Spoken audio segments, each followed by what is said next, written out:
I'll tell you what, my team all day trying to blur this stuff. Not huge blurs, but a lot of blurs. It's like rollerblading Barbie on steroids right here. Disturbing, just kind of weird to watch, right? It should be illegal. Exposing yourself in front of minors is not only a felony, but you have to register as a sex offender in all 50 states. And we show you that because that's what's happening in blue cities, and Jake Tapper's not going to show you that or criticize that. As this sexual perversion on the left gets darker and more sadistic every year, all under the banner of Pride Month. That was Seattle, Washington, but it was not all sunshine and rainbows. Take a look here. There was also violence because we are dealing with people who are mentally disturbed. That video coming to us from our next guest, independent journalist Jonathan Choe. We're also joined by the host of Spot On with Link Lauren, and the founder of Gays Against Groomers, Jaimee Michell. It's great to have you here tonight, Jonathan. I thought this was interesting. So there was something like 300,000 people at this parade, but there are also like homeless encampments all along the route. Take a look. Right in front of the Space Needle. There's an encampment here. Just wanted to check to see what you guys were up to. I thought you would at least maybe consider moving for the Pride Parade. I don't live here. I'm just visiting. You're just visiting. Okay. Those Pokemon cards! Hey, man, what's up, man? So that guy was just visiting a homeless encampment. Take us through what that scene was like. Well, Rob, Seattle is an all-inclusive city, so Mayor Katie Wilson clearly is allowing the homeless drug addicts to hang out there as well. But all joking aside, I mean, what an embarrassment. This is the Seattle Pride Parade, right? And you also have World Cup fans here in the city, and they can't remove a homeless encampment right in front of the Space Needle. So, of course, I went up to some of the fellas, just asked them what was going on, and they felt absolutely entitled to be there. And I think that's the most problematic situation right now in Seattle. There's this expectation now that the city won't remove anybody. So that's that. Where'd the guy get all the Pokemon cards? It's like more than my son has right there. Link, can you explain this? This is a brand new invention that we just saw debuted this weekend in Seattle. It's the Palestinian trans pride flag. It made its first appearance over the weekend. I don't think they support trans people in the Gaza Strip. Just my thought. Well, it's great to be back with you, Rob. It's great to be with you tonight. You know, there's a reason support for LGBT issues has gone down. And when you look at all of these pride parades, it's not a surprise. We can go back to the last few videos. You see people running around naked in the streets in front of children. That's not what pride was supposed to be about. I thought for years and years, gays were fighting for equal treatment.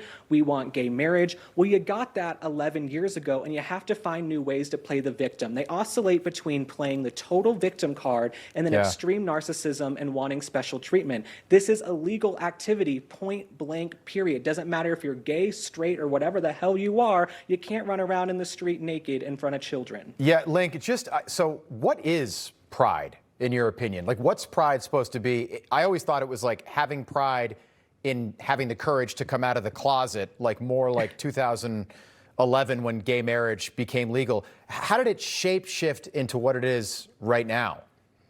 Well, it's interesting. Pride was a fight for equal treatment and gay marriage. And then the Supreme Court gave you gay marriage in 2015 with the Obergefell decision. So now so many LGBTQIA R2D2 people have to invent new ways to play the victim card. They like to cosplay like they're oppressed, even though you guys have equal rights across the board. Nobody is coming to attack you. You can go out and do whatever you want, but they have to come up with new ways to play the victim card and to raise money. Scratch that. Gay marriage became legal in 2015. Jaimee, good to see you again. I'm wondering what you make of this, like the sexual perversion of the left, and it gets like more absurd every year. And if we look at that video at that fountain again, it's like a dude who's totally naked.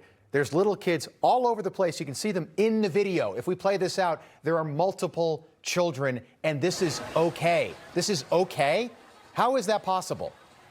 Yeah, well, it's great to be back. Thanks for having me. And it's not okay. And what blows my mind is that there are parents that still continue to bring their children to these events. I don't know, like, what their motive is. If they're trying, I think some of them are just willfully ignorant. I think some are just blissfully ignorant. They are not understanding that like this isn't the pride of even 5 years ago, 10 years ago. Never in my life did I think that I'd have to be here starting an organization to fight back against my own community. I say that very loosely and in quotation marks because I don't associate with these people. I have nothing to do with them. I have more in common with straight people than I do with these freaks, to be quite honest. But it's very sad. And like, where is law enforcement? Where is CPS? There are laws against this and they need to be enforced. But yeah, this has nothing to do with what we were fighting for back 11 years ago, just wanting the same rights as every other American. But as Link said, there's no profit in going home and just taking the W. Like, LGBTQ plus Inc. is a business. And there's no money in victory. And I'll tell you what, they're making a lot of money on flags. My goodness, look at that. I never thought I'd see that. The trans-Palestinian pride flag right there. That woman has absolutely no idea what she's holding in her arms, in her hands. Jonathan, did you see anybody get arrested? Well, I know you showed that clip earlier of the trans activist in Seattle's Capitol Hill neighborhood swinging that baseball bat at a couple conservative streamers. Right. That fella, thankfully, did get arrested, chased down by Seattle police officers. There are a few skirmishes. But Jonathan, none of the naked people, like Antifa, might have gotten arrested, a one-off, but none of the guys just hanging out, walking down the streets with just the way the store dropped them off. Absolutely. Nobody was arrested for exposing themselves. Unfortunately, this has sort of become normalized now, and that's what's been so problematic. Again, there are kids there, parents. At least give them a warning. Celebrate Pride, but give a warning if you're going to walk around with your junk hanging out.